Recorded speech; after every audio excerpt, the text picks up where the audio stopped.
जी प्रणाम।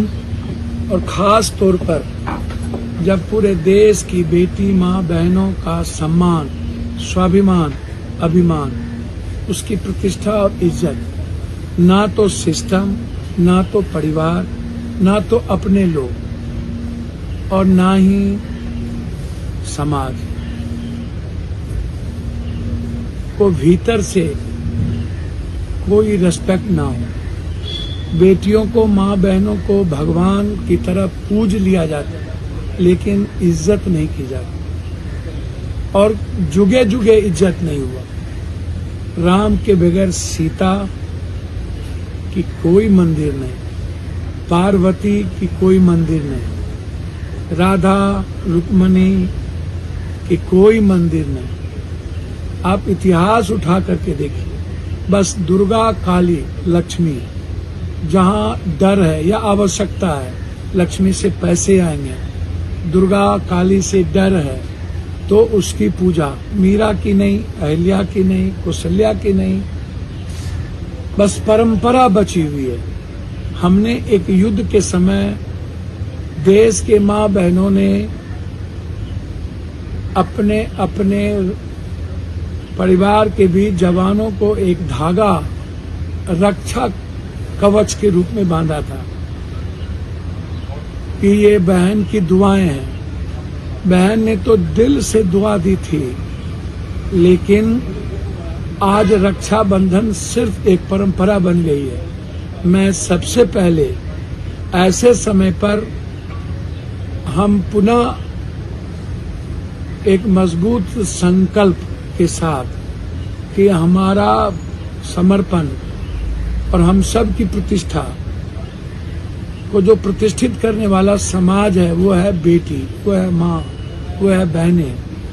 हृदय से ऐसे समय में जो बिल्कुल करुणा और ममता से भरा हुआ एक साफ दिल से अपने भाइयों के प्रति उनकी संवेदना है। इस अवसर पर ढेर सारी शुभकामनाएं बिहार के हर माँ बहनों को और हर भाइयों को कि आप निश्चित रूप से रिश्ते को समझिए। रिश्ता एक इमोशनल होता है, टचिंग होता है। रिश्ते अहंकार में नहीं चलते। रिश्ते हमेशा बिना प्रतिक्रिया दिए हुए भी हम आगे बढ़ सकते हैं। मैं बधाई देता हूं। आज सावन का अंतिम महीना, शिव आराध्य गुरु को हम सब एक नए मानव कल्याण के लिए अपने को समर्पित करते हैं। बधाई हर शिव परिवार को। और जो लोग सिर्फ डर के कारण नहीं, पाप और पुण्य के कारण नहीं, भगवान से मांगने के कारण नहीं, जो लोग शिवरात्रि में दिल से गए हों, उनको भी बधाई। मैं एक बात आग्रह करूंगा कि मैंने परंपराओं के रिश्ते और पूजा को तो देखा है, लेकिन मुझे याद है कोरोना, जहां पर माँ बहन बेटी सारे रिश्ते खत्म हो गए थे, कोई किसी को टच नहीं करता था। कोरोना के पहले तो लगता ही था, जब हम बहनों को बांझ कहते थे, सती बना देते थे, विधवा। हमेशा महिलाओं का एक्सप्लॉयटेशन हुआ, पुरुष को कभी भी बांझ, विधवा, सती नहीं बनाया गया। और आज भी शारीरिक, सामाजिक, आर्थिक रूप से शोषण बेटी, महिलाएं की ही होती है।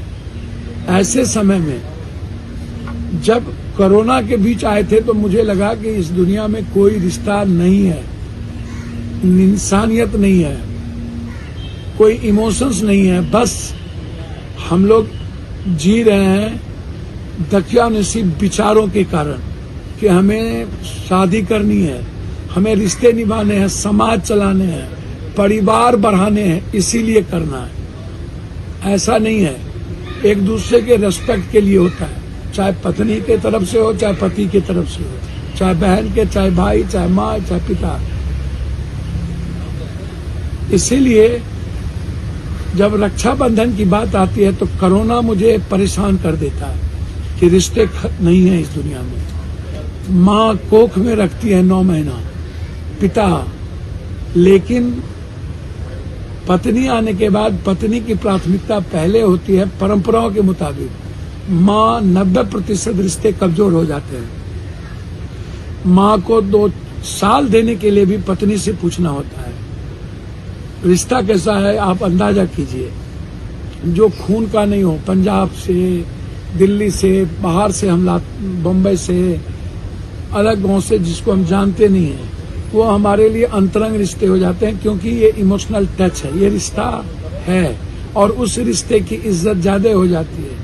लेकिन जो 9 महीना कोख में माँ रखती है, उन्हें कभी वृद्ध आश्रम में तो कभी सड़कों पर या कभी 2 वक्त की रोटी दे करके और एक घर में बूढ़े माँ बाप को रख देते हैं, उसकी खुशियों का ख्याल नहीं करते हैं। तो परंपराओं का ये कोई भी बंधन, कोई भी पर्व आप निभा तो लेते हैं, लेकिन रिश्ते को महसूस नहीं करते हैं। जैसे लगातार भ्रूण हत्या, दहेज में जो आप बेटी को जलाते हैं, वो भी किसी की बहन है ना। आप अपनी बहन से आज राखी बनवा रहे हैं, लेकिन भ्रूण हत्या जब अपनी बेटी को, तो कौन सी रिश्ता है। भ्रूण हत्या जब तक नहीं रुकेगा और जब तक किसी भी कीमत पर आप दहेज में बेटियों को जलाना बंद नहीं करेंगे और दहेज लेना बंद नहीं करेंगे, और बेटियों को एक दोस्त होना अलग बात है, एक अच्छे रिश्ते होना अलग बात है, लेकिन गिद्ध दृष्टि यदि शारीरिक शोषण का है, सिर्फ सेक्सुअल शोषण ही रिश्ते हैं, तो वो बिल्कुल गलत है।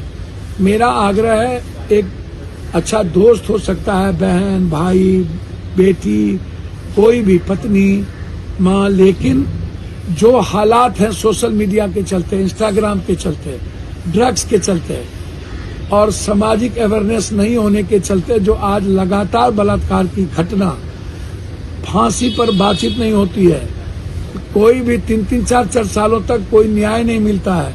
तेजाब की घटना, बीवी को मारना, डराना, बीवी पर शोषण करना, बहनों के जमीन के हिस्से में, आज यदि कोई बहन अपनी जमीन में थोड़ी सी हिस्से मत मांगे, दे दीजिए, मांग ले तो रिश्ते नहीं बचेंगे, रक्षाबंधन नहीं होगा, राखी नहीं बांधे जाएंगे। इसलिए रिश्ता ना देने की होती है, लेने की नहीं होती है। इसलिए मेरा आग्रह है, रक्षाबंधन तब आप करिए जब आप इज्जत करिए, बेटियों की, माँ की, बहनों की सम्मान करिए, उसको डराइए नहीं, उससे नफरत नहीं करिए, उसका शारीरिक, सामाजिक, आर्थिक शोषण की कल्पना ना करिए, दहेज मत लीजिए और भ्रूण हत्या मत कीजिए, जलाइए नहीं, तरपाइए नहीं। आप सभी लोग, 90% लोगों की अवधारणा है बहनों और बेटियों के प्रति, और कोरोना तो आप जानते ही हैं, रिश्ता कोई चीज नहीं होता है। तो रिश्ते को महसूस करिए और इन बुराइयों से बचिए और बलात्कार की घटना को रोकिए। यदि आप जब तक दूसरों के पड़ोसी की बहनों को अपनी बहन नहीं समझते और यदि उस रिश्ते को नहीं समझते हैं, या दूसरों की बेटी जब घर में आता है तो उसको प्रताड़ित करते हैं और अपने घर में फर्क करते हैं, या भ्रूण हत्या में अपने ही कोख की बेटियों को आप दफन खत्म करते हैं, और दहेज बार बार प्रताड़ित करके आप दहेज पर आप जुल्म करते हैं, तो ऐसे पर्व को नहीं मनाना ज्यादा अच्छा है। पुनः एक बार आपको बधाई, मुबारकबाद, धन्यवाद, नमस्कार।